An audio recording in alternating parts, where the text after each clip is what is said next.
The 5G conspiracy theories are very, very, very...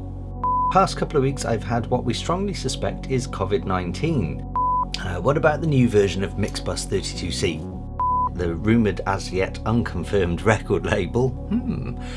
Do you prefer subtractive or additive synthesis? What's your opinion on what some call business techno?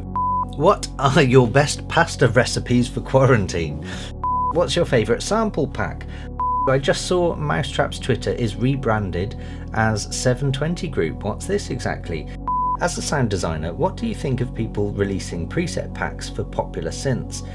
If you were to ask me anything, specifically about running or launching a record label maybe? Ask me anything about that. Yeah, there we go. So if that's not a big enough hint, then I don't know what is.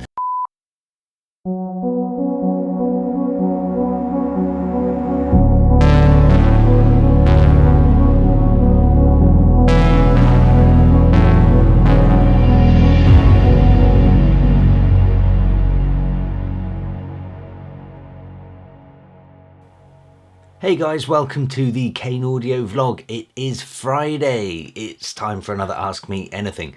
Usual rules apply. Comment anything you want below this video and I'll get back to you in next week's video. Before I look at last week's video, is there any house admin? Yes, there is. First of all, I have just done a guest mix for the Evermix FM Mixcloud page. There'll be a link below this video. I have put together an hour's mix of, well, where I'm heading musically, I guess. It's slightly different to my usual DJ set, I think. There are also a couple of my own IDs in there, one of which, maybe two, you may have heard in more draft format in the lots of IDs in a row. So I know I was asked last week about would I do another lots of IDs in a row, and the answer was kind of no, but maybe. Well, the response is, well, I've just done a mix which has some IDs in. Aside from that, I don't think there is anything else I need to mention this week, other than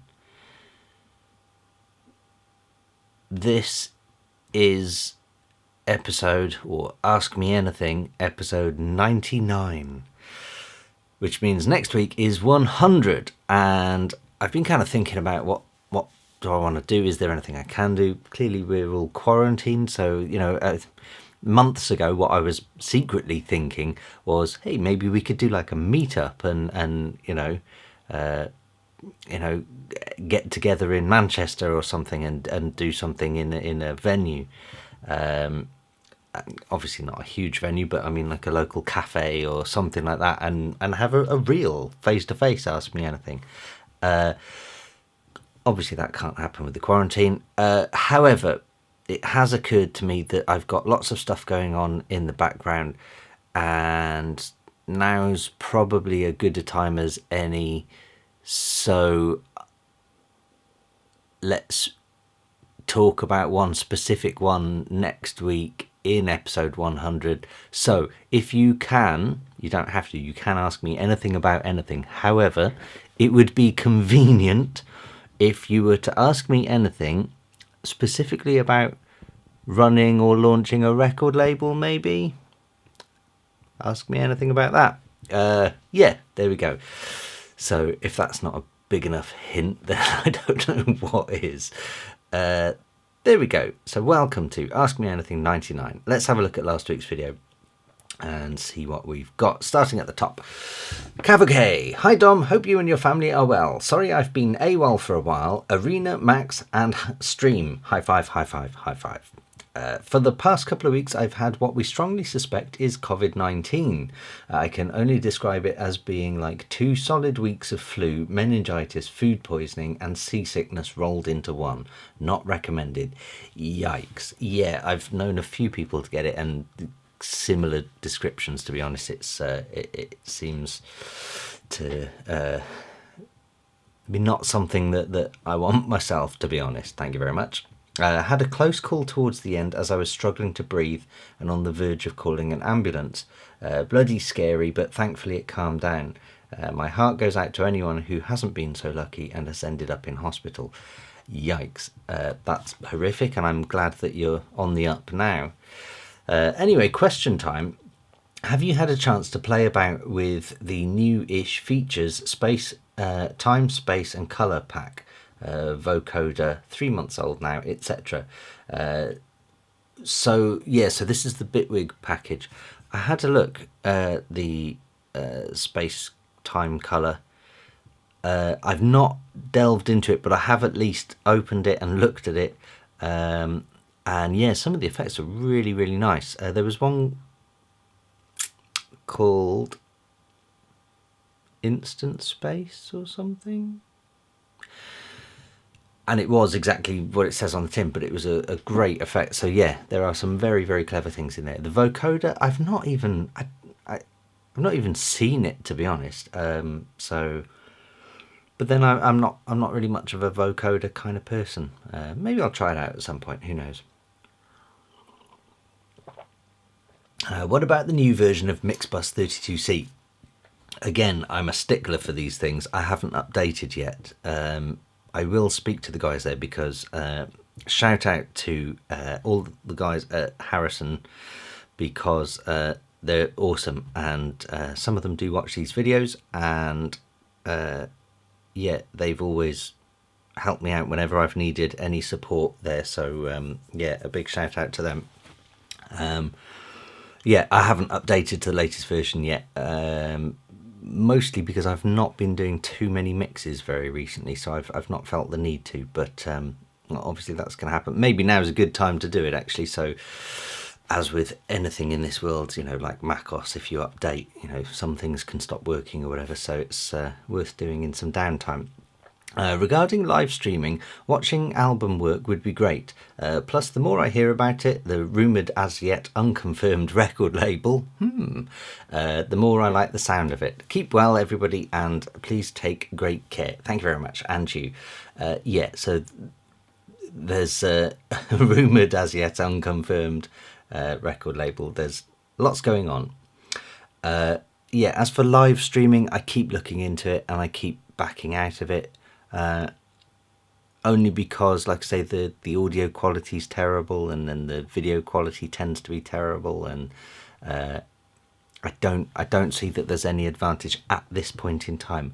However, you know, as long-time followers of this channel will know, I've been planning on building a studio in the garden. When that happens and I have a more dedicated space, I'm hoping to get a few different cameras that are sort of catered for streaming, so that I can do proper live streams and either just auto change camera angle, or you guys choose a camera angle. It would be nice if we can do that. So yeah, so that's kind of in the pipelines. But as for these AMAs, I mean, these AMAs are so raw. Like I just literally I just hit record and I then look at your questions. So I think because of that, and there's no editing, there's no flashy bits and pieces, it's kind of like a live stream anyway, just happens to be recorded all in one take and then uploaded later. It's like a delayed live stream. So I'm not sure if there's going to be much advantage to it. So yeah, so I'm kind of tempted to just keep the format of these AMAs at least as they are. Not Your Human. Hi Dom, love the video. What are your thoughts on people burning down 5G towers because of misinformation around COVID-19 and how false information can be really bad? Yeah, my thoughts on all of the 5G conspiracy things.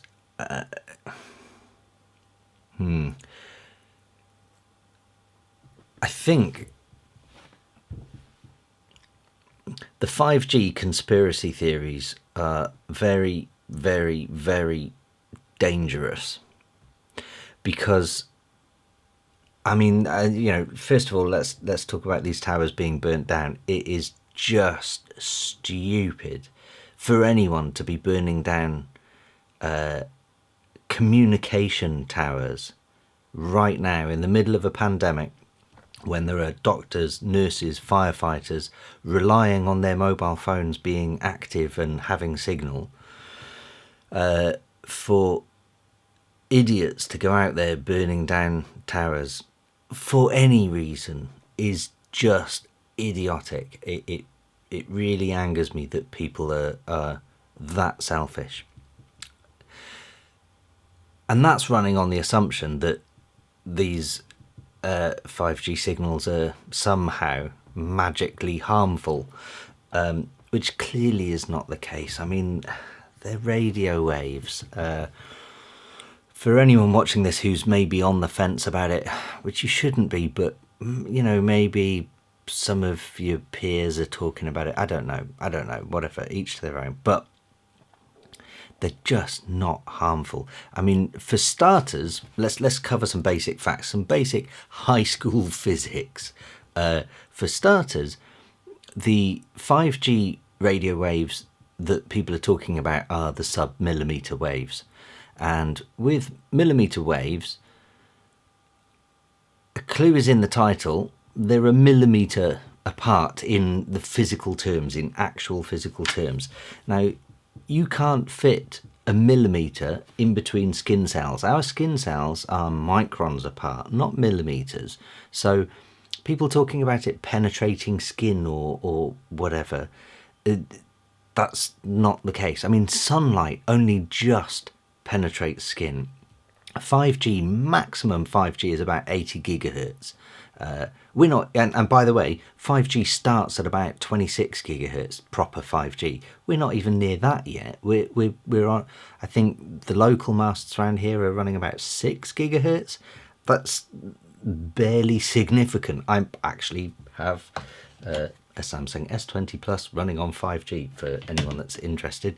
The best speed I've got so far is about 350 meg, which, don't get me wrong, I love being a nerd and into these things. To me, it's blowing my mind.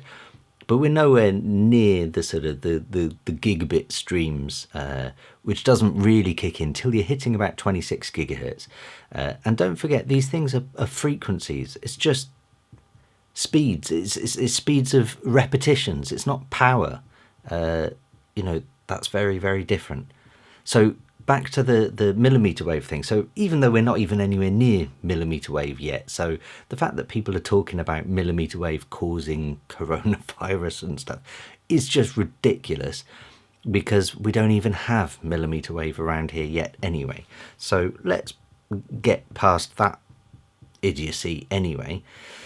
Even then, I mentioned sunlight struggles to penetrate skin. And we have a simple cream called sun cream or sunblock that just blocks out sunlight. It's not difficult. And that's when you get to the ultraviolet end of sunlight, which is just a fraction of the furthest fraction of sunlight.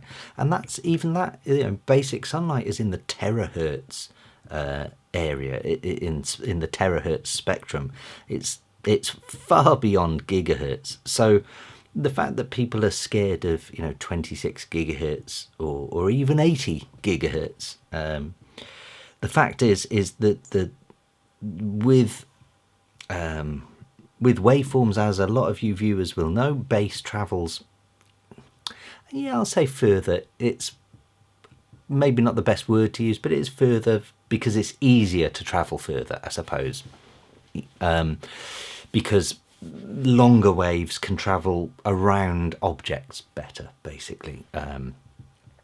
So again, it's we're talking basic high school physics here, and proof of this is if you think of when a circus or a festival or whatever is going on down the road from your house, what can you hear? You can hear the bass, and just you only hear the treble in the wind. So the low frequency stuff travels further. The high frequency stuff doesn't quite travel so easily unless it's carried by the wind.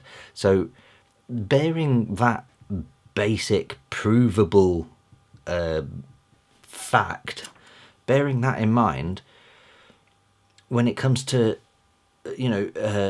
signals outside of our hearing, the same rules apply. There's still the same laws of physics. So based on that, things like an 80 gigahertz mast is really, it can't go around a corner. It can't really penetrate much more than maybe a sheet of glass. It's really weak, is what I'm trying to say.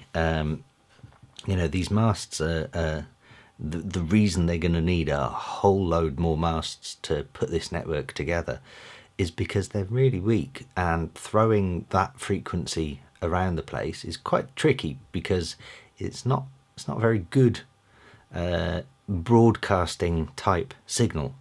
And the reason is just because it doesn't go around corners, it doesn't go through objects very well, let alone things like human skin, you idiots. So that's my basic rant. I think people who say, oh, it's microwaves, therefore it must be really scary, and you wouldn't put your head in a microwave, would you?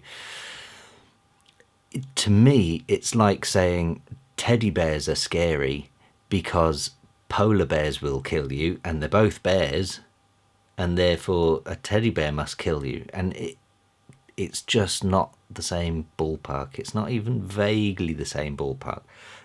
So if anyone is watching this and they're on the fence or in two minds about the whole 5G thing, then really there's just nothing to worry about. For starters, we don't even have real 5G yet. It's we're on the first stepping stone of actual 5G. So if you felt like there was something changed, well, there isn't, so shut up. Simple as that. And even when it goes full force, it's still not even scary. It's still not using, I don't think it's even using the same spectrum as your Sky satellite dish, which pretty much everyone has on the side of their house. So, people talking about, oh, but there's going to be more masts. Yeah, really, is there going to be more masts than there are satellites on the side of your house? Probably not. So there we go. That's my rant. I'm a big fan of 5G, and more importantly, I'm a big fan of NHS, doctors, nurses, firemen, police, all of these people having working mobile phones and being able to communicate. And right now, in the middle of a pandemic, when people are locked in their houses and unable to see or meet their own family members, I think to attempt to burn down cell phone towers is just ridiculous and dangerous and selfish, and I could go on. But hopefully you get the picture. There's my rant on 5G technology for now. FanFan87, salut Dom, Arena, high five. Gonna blast you questions again, I guess. Good. Number one. Keeping those questions about sound design, Ricky John is asking, how do you approach sound design? Do you prefer subtractive or additive synthesis? I think that's like asking, do I prefer left or right? To me, anyway, subtractive synthesis is like the bread and butter of sound design. It's where we all start. It's, every single one of you watching this video right now have probably started your journey into music production or sound design or whatever with some sort of subtractive synth, because it's the easiest, and by easiest I mean easiest to engineer type product, and I think it also makes a lot of sense in our head, where you start with, for anyone who doesn't know what subtractive synthesis is the Moog behind me, that one there, and also that one there. They're both subtractive, so you start with a noise source and you essentially subtract the bits you don't want from that noise. That's why it's called subtractive. Additive is very different, in where you start with like a, for lack of a better word, an impulse, and you add. So you start with a waveform and you add another waveform, and they add. I don't know how to explain additive synthesis. The fact is, though, with additive synthesis, until probably 10 years ago, you couldn't really get a good additive synth on a computer, because the computational power it required was far beyond what we were using. You'd have needed a dedicated, probably, GPU to deal with these things, because with a lot of additive synthesis, you're dealing with up to, and probably in excess of, millions of waveforms together. So it can get very, very complex very quickly. So in terms of which one I prefer, I couldn't say I prefer any, but I do find additive synthesis, when it's done right, to be more intriguing. Let's put it that way. I couldn't say I prefer it, because subtractive is really just the bread and butter for everything we all do. So I wouldn't want to discount it for that reason. But yeah, number 2, completing my questions about Matt Lang last week. There is a collaboration EP format which I really love. It's the double single, double remix, like this one, and there's a link to Involve, I guess. I think it's a great way to collaborate, being a control freak, which is what I called myself last week. Like remixing a track of a producer and let that producer remix your song. Boom, 4 tracks EP. Yeah, I can appreciate that's probably a much better way for someone like me, someone as selfish as me, to do a collaboration. In fact, I did do at least one of those. I know I did one with Evo, where we kind of basically did our own remixes of the track. Yeah, and I think that probably works a bit better for me, to be honest. I think if I was going to collaborate with someone, that's probably the way to do it.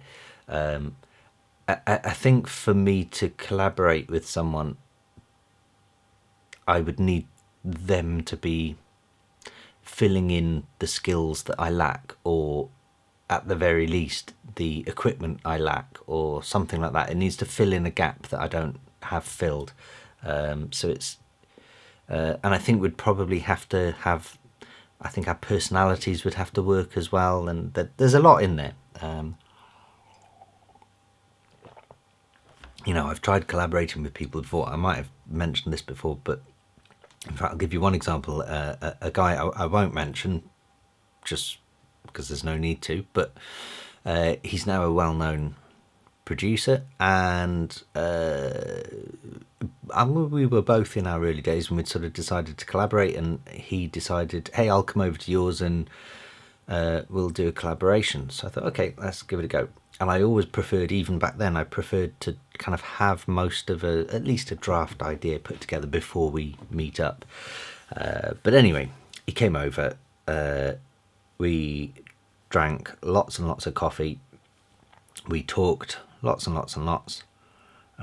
We did little to no music, because we didn't really have a starting point. There wasn't like a goal, there wasn't a beginning, there wasn't a draft in place to start working on. So you then end up kind of staring at a blank screen going, don't know what to do. So yeah, so that's my sort of experience of collaborations.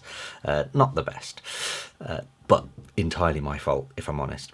And question 3, what's your opinion on what some call business techno? I really don't have an opinion on these things. I'm aware that it's become a new... something's rattling on this desk, sorry, and it's annoying me. You probably can't hear it. Yeah, I'm aware of the term business techno.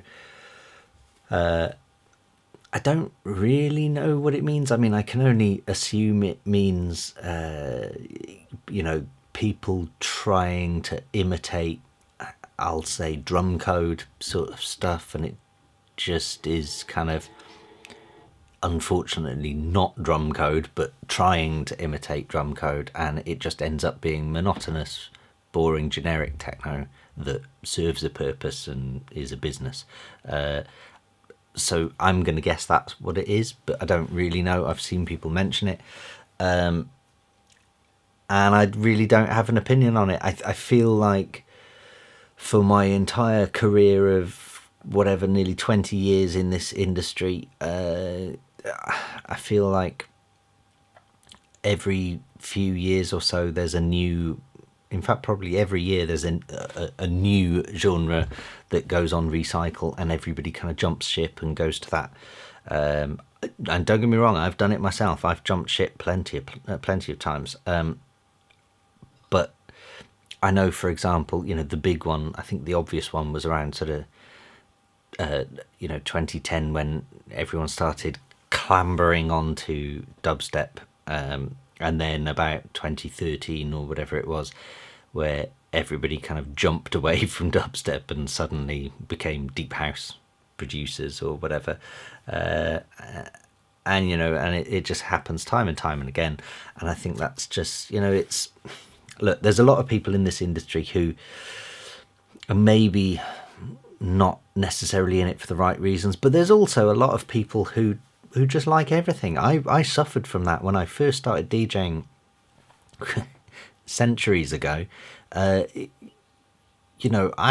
loved house, I loved progressive, I loved trance, I loved Goa, I loved techno, I loved drum and bass, or jungle as it was then. Drum and bass kind of wasn't really a thing yet, but I liked all of these things, and I never really, I would, one minute I'd be doing one, the next minute I'd be doing another. Admittedly, I was only playing house parties, and there was no such thing as the internet, so it's hardly detrimental. But I kind of feel like I and this is why maybe I don't have opinions on it, even though I managed to rant about not having an opinion. I tend not to slag these people off or write them off, because actually they might have just discovered techno. There's going to be a lot of people who were maybe, I'm going to assume they were doing tech house. Again, I don't follow these things. I think the latest craze up until last year, maybe the year before, was tech house, I think. So I'm going to guess that people are jumping ship from tech house to what you're calling business techno. I don't know. I've also seen people talking about techno is now hard trance or something, which again I don't know what that's all about, but apparently that's a thing. But my point is that there's going to be, let's talk about that, there's going to be people who love techno, who love heads down, dance all night, look at the ground techno in a dingy dark basement. But they might discover a melody, and they might hear a melody for the first time, a particular melody, and then go, oh, I love this. Imagine that with a bit of techno. That would be amazing. That's my dream come true. And in which case everyone hears that and then goes, yeah, that's amazing, and everyone jumps onto it. Popularity should not be a bad thing. It's unfortunate that in this world of DJs and producers, somehow popularity is a bad thing. I don't get that. I mean, I feel like if you were a tech house DJ and you made a business techno track and it went to number one on Beatport and all the DJs were playing it and all the people in the clubs were dancing to it, is that not a good thing? If everybody then loved that and everyone went, hey, this guy's great and I love his music, and I don't know, isn't that a good thing? Aren't we supposed to support that? I don't know, you tell me. Maybe I'm looking at it wrong. I don't know, but yeah, so that's my opinion on not having an opinion. I'm also going to hit reset on the camera because I can see it's coming up to 30 minutes. Back in a sec. And I'm back. Question 4. What are your best pasta recipes for quarantine? That's a good question. I don't know. Okay, well, I'll tell you what I've been doing. Spaghetti bolognese we have in this family. I will make a spaghetti bolognese every week without a shadow of a doubt. So at the absolute least, spaghetti bolognese. And by the way, I add some coriander into a spaghetti bolognese and it is beautiful. Thank you very much. And F you to anyone who hates coriander. I love coriander. I think if you're in America, you call it cilantro, by the way, if you're wondering what coriander is. What else? Yeah, I do a good meatballs. But you just, I mean, it's no different to a bolognese, but you've definitely got to use, I mean, I use pork and beef mince for bolognese, but you've got to use pork mince for meatballs, I think, and you've got to fry them on a really high temperature just for the first maybe 2 or 3 minutes, just to sort of brown them off and crisp them on the edges before you then turn the heat down, put in the tomatoes, mix up all the herbs, garlic, peppers, onions. In fact, your peppers and onions I put in before you put the tomatoes and any sauce in as well, and just let them sizzle just for that minute first, so they sort of start to sweat, and then put in everything else. Yeah, I think those are probably the only two I'm really doing at the minute that are pasta based. I'm assuming, much like us, all of you guys have been buying a fair amount of pasta. I mean, someone's been buying it because it's constantly sold out in the shops now. But, you know, this was one of the things that was I found weird about everybody talking about the panic buying and whatever. I think that while there were absolutely panic buyers and there were people going way over the top, 100% absolutely a thing, I also think there were a lot of sensible people who were sensibly buying just one more of whatever, some spaghetti, some pasta, you know. And I think, you know, if you add that up across the entire country, then, you know, things are going to sell out pretty quick. Because if you look at, you know, let's talk about spaghetti. If you think about your local supermarket, the number of units of spaghetti they sell on a weekly basis, year in, year out, is probably no different all year round. Maybe a slight dip in the summer. I guess people have less. No, do people have less spaghetti bolognese then? No, I mean, you can eat spaghetti bolognese outside on a nice sunny day. So, yeah, let's stick with spaghetti. I'm going to say their sales are probably flat throughout the whole year, just a flat line. I can't think of a season where spaghetti bolognese isn't appropriate. And for something like this pandemic to kick in, you know, and everyone's going, well, you know, spaghetti doesn't go off. It can be in the cupboard for however long. You know, it's long lasting. It obviously does go off, but it's long lasting is what I'm trying to say. So a lot of people are going to go, you know what, let's get a couple of extra spaghettis this week just in case. You know, we can always have some tinned tomatoes or even, I haven't done this, but that would have been a good idea had I been clever enough at the time, tinned meatballs, because throw in a tin of meatballs and some spaghetti and you've got yourself a meal. But yeah, because of that, you know, every household in Britain or the world is buying an extra pack of spaghetti, and you know, the supermarkets probably have X amount of spaghetti units delivered on a weekly basis. Nobody was prepared for that to multiply by whatever number it did. So there we go. 5. Space, time, colour, Bitwig, reminder, done. Thank you. 6. What's your favourite sample pack? What are the ones you can recommend? Do you know what? I don't use that many sample packs, but I have for the last few years. I've consistently used, and I know he's a friend of mine, so maybe I'm being biased, but Sonny Wharton's Tech House pack, I definitely use hats from that. Yeah, some of the percussion loops and some of the hats loops you will probably recognise from being in my tracks. Certainly my Mousetrap releases over the last few years.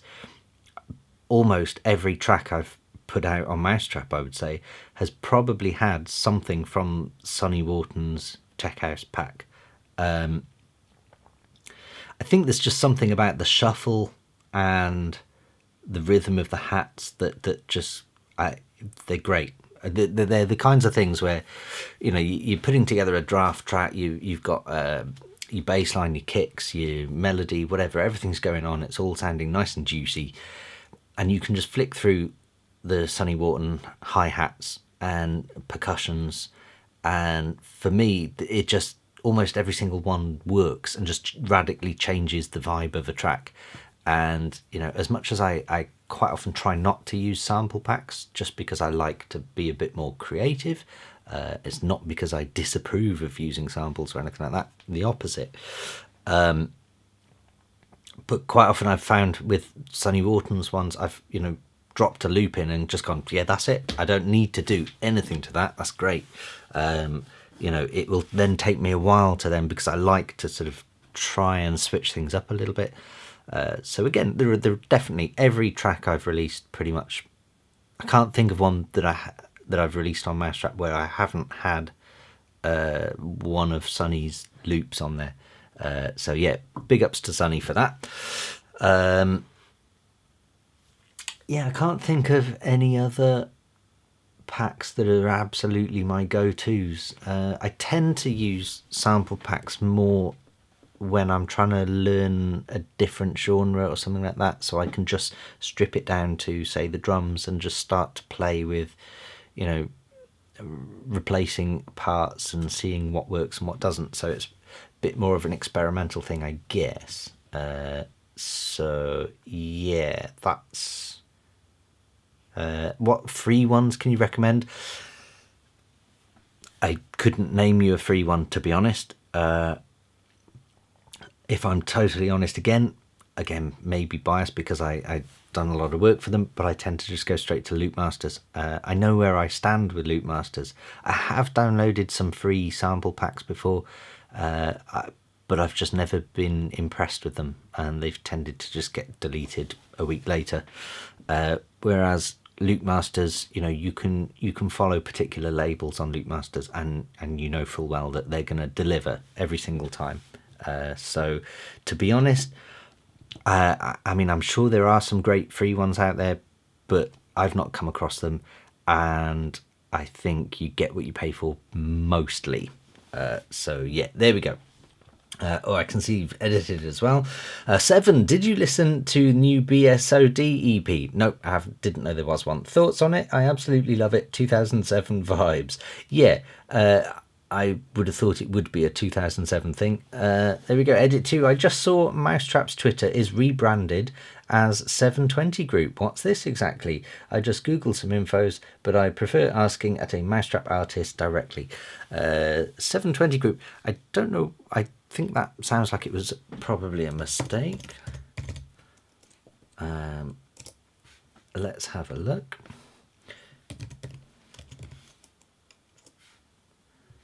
Oh yeah, so they have.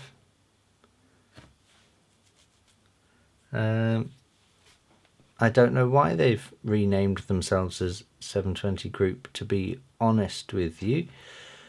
I can tell you that 720 Group is the kind of the umbrella company that runs things like Mousetrap, and I think there are other labels as well, but they manage artists and distributions and publishing deals, and they're a big group that manage music industry stuff.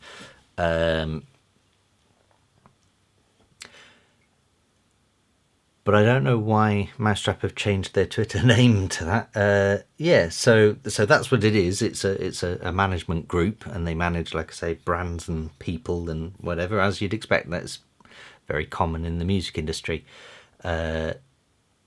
which is why you'll find, if I'm honest, you will see there are certain artists releasing on Mousetrap that also play all of the gigs and support deadmau5 in gigs and go on tour and remix all the other Mousetrap artists or deadmau5 or whatever,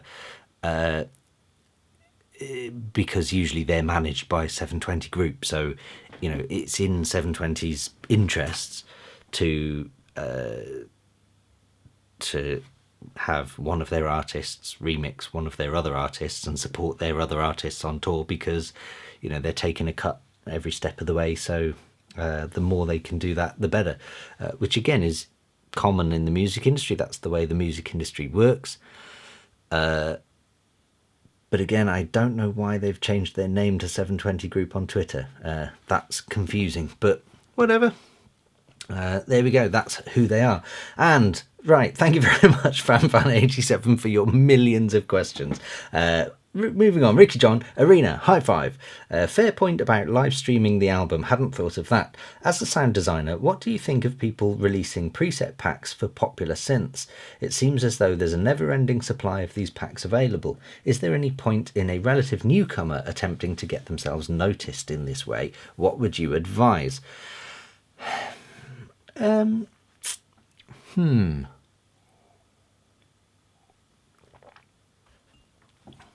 Yeah, that's a tricky one, I suppose, because it kind of makes sense that an artist would do that. But also, if I'm being really honest, I think a lot of artists maybe don't make much money from their music, and when they release a preset pack, they probably make more money than they did from their last single.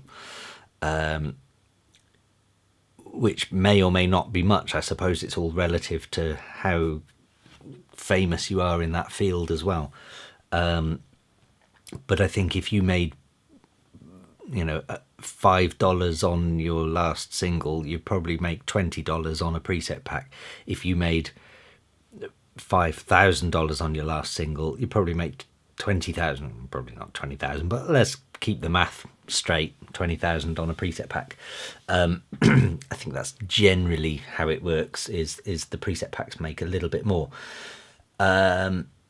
So I guess that's probably why artists are doing preset packs.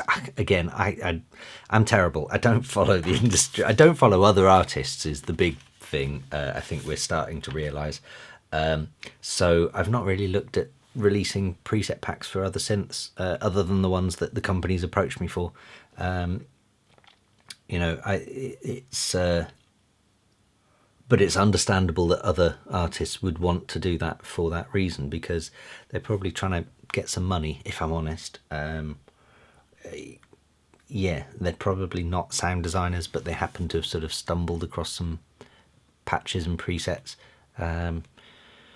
It is what it is, I suppose. And I suppose if you're famous for a particular sound and you're able to reproduce that sound on a multitude of synths in a multitude of formats, then go for it. Why not? So yeah, as for a newcomer to get noticed in this way, probably not, if I'm honest. I probably wouldn't even. No, I mean, you could, but I think it's a lot of work. I have seen artists who maybe run a YouTube channel and give away presets and things either under their YouTube videos or from a Patreon channel or something like that. Oh, by the way, if any of you want to subscribe to my Patreon channel, then $10 gets you, I think, 3 or 4 sample packs that I've done. So there we go. But yeah, so I think I think that's quite a normal thing to do, I think. But yeah, as for getting noticed that way, I'm not sure that's the. Do you know what's confusing me with this question? Actually, is the combination of getting noticed and sound design. Name a famous sound designer. There isn't one. Certainly not someone famous for sound design. And I don't mean that in a derogatory way. I mean that as in sound designers are not looking for fame. They're not front and centre of the room. So I think maybe that's where the trailer thought is going off a bit, is that for a relative newcomer attempting to get themselves noticed, a preset pack shouldn't really even be on your radar, because that's not a way to get noticed. I mean, maybe it is, but it shouldn't be a way to get noticed, because even if you were noticed, you'd be noticed as a sound designer and not as a producer or anything like that. Or unless, of course, you want to be a sound designer, I suppose, but in which case there are probably much better ways of doing it. I would say if you want to make a career as a sound designer, doing a preset pack's probably the wrong way to go about it. You know, I suppose having a few available on a website or whatever as an e-commerce thing would make sense, but you really want to be approaching the companies themselves and sort of getting in there, not on the sales distribution side, but in the factory development side, I suppose. If I've got confused there, then let me know. But yeah, to be clear, I'm pretty naff at sound design, so this really is a bit of a random one for me. Oh, there we go. So fine. I have a feeling it's a similar answer as to being noticed for creating music. So I would say no, because being noticed for creating music, you're looking for fans. I hate using that word, but you are looking for fans. You're looking for people who appreciate your music and want to buy it and buy more. If you're a sound designer, I mean, I suppose you could be just a preset pack seller, and in which case you're a content creator, I suppose. And you could sell packs on a website and they could all become popular, but that doesn't make you a sound designer, I don't think. I think, for me, I draw the line at just making a preset pack and selling it through someone like Loopmasters or a distributor. For me, I think to be a sound designer, you need to be creating sounds not by chance or accident or experimentation. You need to be creating sounds that are specifically required for a certain job. So, you know, that can be doing presets, but you would need to be asked. So, I mean, let's use myself. I suppose I'm a sound designer. You know, F-Expansion or Moog or Xfer or whoever will approach me and say, can you do X amount of presets for this synth? And usually I've already been involved in some of the alpha testing and beta testing at that point. And, you know, and they're not looking for necessarily some Dom Kane sounds. They're looking for a variety of sounds that are going to be usable by all users because it's factory content. And it's, you know, they're usually looking for presets that use features within certain features and certain criterias within those synths. So it's a bit more specific and it's a bit more detailed and it's a bit more focused. And I don't know, does anyone fan over those things? I don't think they do. I mean, I definitely see some names popping up in factory content where I'm like, damn, this guy knows his stuff or whatever. But I think that's where it's different, is getting noticed for creating music. You're appealing directly to the people, the people that listen to your music. Getting noticed as a sound designer, you want to be, you don't need to be noticed by the people, the fans of music, and you're sure as shit not going to get noticed by someone listening to a song on the radio going, hey, this is a preset by so and so. You know, that doesn't happen. It's not a thing. So it's a very different crowd you're trying to appeal to, and there we go. That's that, I think. Hopefully that helps. Stay safe, and you. Rod Marconi, keep up the good work, Dom. Arena, high five. Gold Toast, hi Dom. Max, Arena, high five, high five. And that is it, my friends. It's been a good 50 minutes, I think, so far today. Thank you very much for listening to this AMA or watching it or whatever it is you do. Next week, like I say, it is the 100th AMA. I've got to be honest, I honestly did not think I would be doing 100 of these.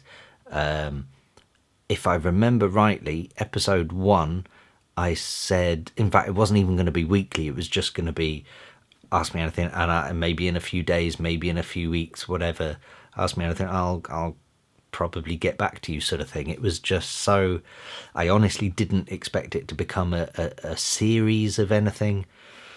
So a huge thank you to everyone who's listened to any of them, really. Once again, please do like, comment, subscribe and share if you can, because we want this to go as wide as we can. If you have made it this far into the video, then please comment the word. I don't even have any YouTube recommendations on my screen. How weird is that? Let's just go YouTube home and see what pops up. There we go. So, comment the word. I always look for a word that hopefully, because I know a lot of you are not English first language, so I kind of want you to comment a word that most people can spell. There we go. Crazy. Comment the word crazy to prove you've made it this far into the video, and then you'll get a high five in next week's video, because the video recommended to me is Filmmaker Reacts to Crazy Hollywood Camera Scenes. It's Peter McKinnon, who I'm quite a big fan of, actually. I like his videos. I love his cinematography and photography. Yeah, there we go. That is it. Like I say, next week is the 100th AMA, and I would hint, direct your questions towards being about running a record label, maybe how a record label should be. If you were to launch a record label in 2020, for example, how would you go about doing that? Maybe what would you look for? How would you stand out from the crowd? What sort of music should a record label do in 2020? How would one submit demos to a record label in 2020, for example? Maybe there's an idea. Yeah. I'll see you this time next week. Cheers.